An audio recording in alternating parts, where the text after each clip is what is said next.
There's no feeling more intense than starting over.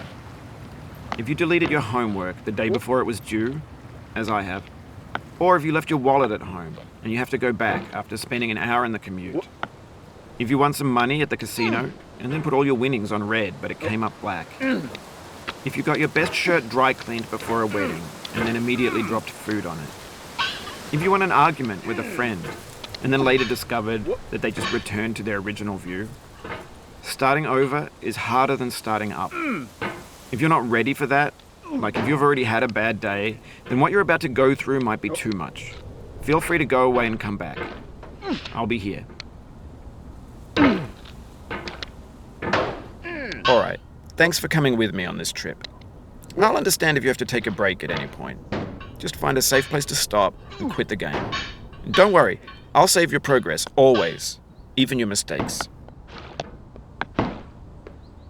This game is a homage to a free game that came out in 2002, titled Sexy Hiking.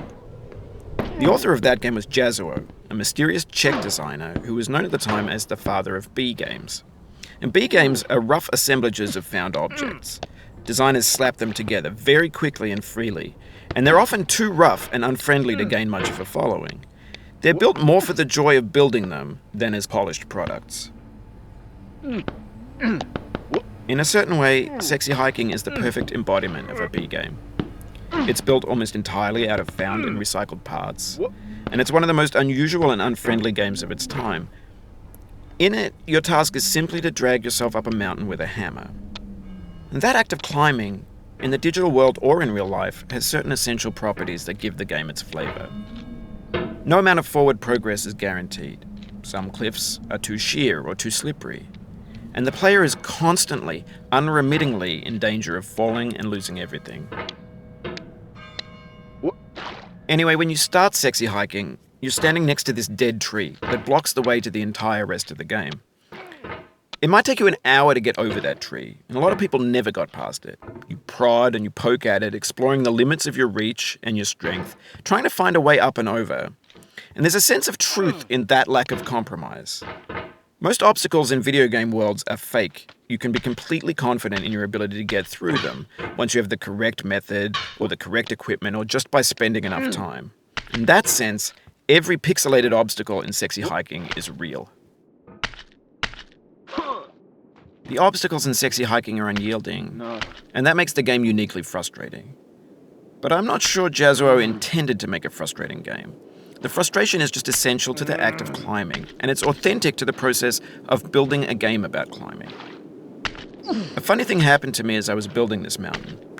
I'd have an idea for a new obstacle, and I'd build it, test it, and it would usually turn out to be unreasonably hard. But I couldn't bring myself to make it easier. It already felt like my inability to get past the new obstacle was my fault as a player rather than as a builder.